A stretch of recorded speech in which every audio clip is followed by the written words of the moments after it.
কত সেবামূলক কাজ এই রামকৃষ্ণ মিশন করে থাকে ভারতবর্ষ এবং ভারতবর্ষের বাইরে। ভারত সেবাশ্রম সংঘ করে থাকে, ইসকন করে থাকেন।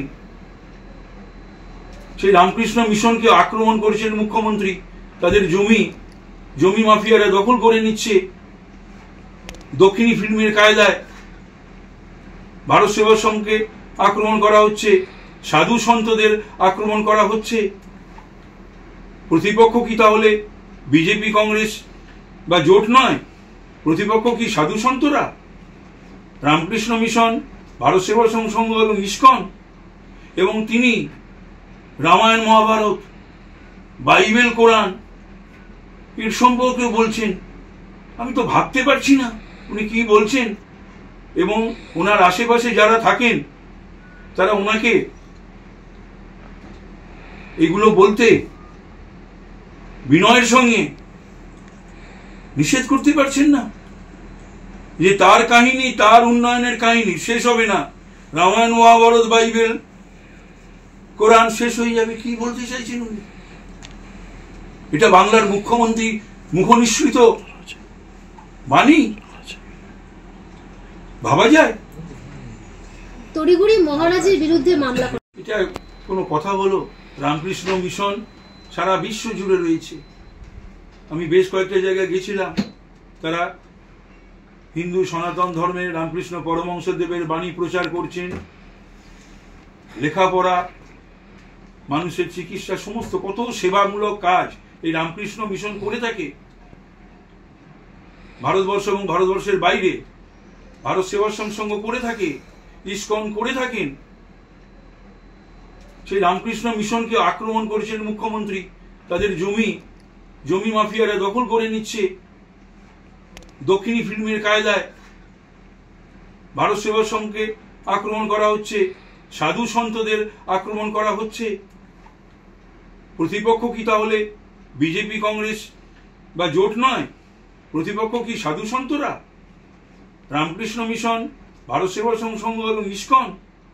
এবং তিনি রামায়ণ, মহাভারত, বাইবেল, কোরআন এর সম্পর্কে বলছেন। আমি তো ভাবতে পারছি না উনি কি বলছেন। এবং ওনার আশেপাশে যারা থাকেন তারা ওনাকে এগুলো বলতে বিনয়ের সঙ্গে নিষেধ করতে পারছেন না যে তার কাহিনী, তার উন্নয়নের কাহিনী শেষ হবে না। রামায়ণ, মহাভারত, বাইবেল, কোরআন শেষ হয়ে যাবে। কি বলতে চাইছেন উনি? এটা বাংলার মুখ্যমন্ত্রী মুখনিসৃত বাণী ভাবা যায়? তড়িঘড়ি মহারাজের আপনার পাড়ায় আগামীকাল মুখ্যমন্ত্রীর সভা, একদম আপনার বাড়ির কাছে, এবং স্টেজ তৈরি হচ্ছে। আপনি ওনার পাড়া না, আমার বাড়ির পাশে হচ্ছে। আমি আপ্লুত, আমি গর্বিত যে বাংলার মুখ্যমন্ত্রী আমার বাড়ির পাশে আসছেন মিটিং করতে। এবং যে জায়গাটা মিটিং হচ্ছে ওখানে কখনো এর পূর্বে এরকম মিটিং হয়নি। 3 দিন ধরে বাস বন্ধ, 2টি রাস্তা বন্ধ। 2টি কেন বলতে গেলে বড় গাড়ি তো চলাচল। আমার স্ট্রিট বউবাজারের মতন একটা গুরুত্বপূর্ণ 2টি রাস্তা, ওইদিকে শিয়ালদা যাওয়া, এদিকে। যাই হোক, বাংলার মুখ্যমন্ত্রী তিনি করতেই পারেন। আর তিনি চাইলে না বলার কেউ আসেন নেই। তবে আমি খুবই খুশি, আমি আপ্লুত যে মাননীয় মুখ্যমন্ত্রী শ্রীমতী মমতা বন্দ্যোপাধ্যায় আমার বাড়ির পাশে মিটিং করতে আসছেন। কিন্তু এটাও পাশাপাশি বলে রাখি, কয়েকবার উনি এসেছিলেন আমার কালী পুজোতে, নিজে থেকেই এসেছিলেন। আবার সুদীপ ব্যানার্জির অনুরোধে তিনি আসা বন্ধ করে দিয়েছিলেন। গিরিশ পার্কে আসতেন, জানবাজারে আসতেন। আমার পুজো তার মাঝখানে পড়ে, আসতেন না। পরে আবার গিরিশ পার্কেও আসা বন্ধ করে দিয়েছে, কারণ সেটা আবার পরবর্তীকালে বিদায়ী এমপি নিষেধ করে দেয়। তো এগুলো নিয়েও কিন্তু অঞ্চলের মানুষ একাধবার তো পেয়েছেন ওনাকে। সে উৎসবেতে তার আসা বন্ধ হয়ে গেল, তিনি আসেননি।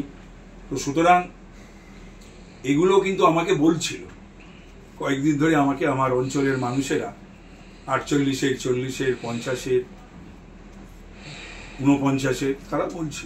তা আমি বললাম কি করা যাবে, উনি যদি না আসেন তো আমার কিছু করার নেই। যাই হোক, উনি এখানে মাননীয় মুখ্যমন্ত্রী, আমি যেখানে প্রতিদ্বন্দ্বিতা করছি, সুদীপ ব্যানার্জির কথায় উনি প্রতিপক্ষকে দেখতে পাচ্ছেন না, অথচ আমার পাড়া, আমার বাড়ির পাশে মাননীয় মুখ্যমন্ত্রীকে এনে তাকে সভা করতে হচ্ছে।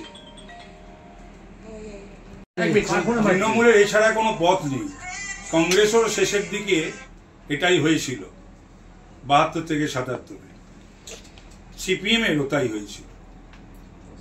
তৃণমূলও বুঝতে পেরেছে ওরা মানুষের থেকে কতটা দূরে সরে গেছে, এবং দলটা তো দুর্নীতিগ্রস্তদের আর দুষ্কৃতীদের দল হয়ে গেছে। কালকে বেলেঘাটায় হলো, বাইক পুড়িয়ে দিচ্ছে আমাদের পোলিং এজেন্টের বেলগাছিয়াতে। ভোট পরবর্তী হিংসা গিয়ে দেখে আসুন গ্রামেতে। কলকাতা উত্তরের যে 7টা গ্রাম, জীবনে তো কোনদিন বিদায়ী সাংসদ সেখানে যাননি। মহিলাদের মেরে পা ভেঙে দেওয়া হয়েছিল। মানে এসব দেখা যায় না, শোনা যায় না, অকথ্য, মানে মনটা খারাপ হয়ে যায়, কষ্ট পাই আমি। কোন মানুষ করতে পারে এই ধরনের অত্যাচার মানুষের প্রতি, এত হিংস্র, এত হিংসা, সেটা ভাবা যায় না। 21-এর পরে তো ভয়ঙ্কর হয়েছিল, সারা রাজ্য জুড়ে হয়েছিল, কলকাতায় হয়েছিল, কলকাতা উত্তরে ভয়ঙ্কর হয়েছিল। তা আমি কলকাতা উত্তরের গতবারের নির্বাচনে তো আমি ছিলাম না, নির্বাচন পরবর্তী পরিস্থিতি আমি জানি না। তার কারণ আমি বলেই দিয়েছিলাম গতবারে যে না, আমি নির্বাচনে থাকবো না, নির্বাচন করতে পারবো না। আমি আমার নিজের কেন্দ্রে এবং ওইদিকে ছিলাম, নর্থ 24 পরগনায়। কিন্তু এখন আমি এই যে ঘুরে ঘুরে শুনছি বা দেখছি, অবর্ণনীয়।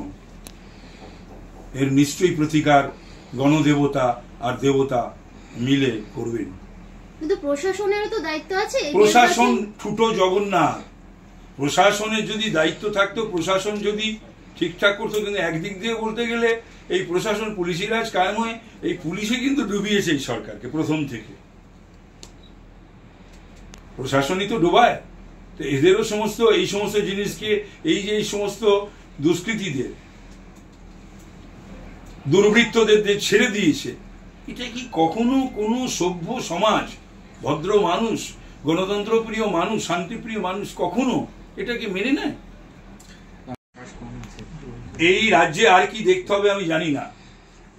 এই রাজ্যে বিরোধীদের বিরুদ্ধে মামলা হয়, বিরোধী নেতৃবৃন্দের বিরুদ্ধে মামলা হয়, যে বিরোধী শক্তি হোক, দল হোক না কেন,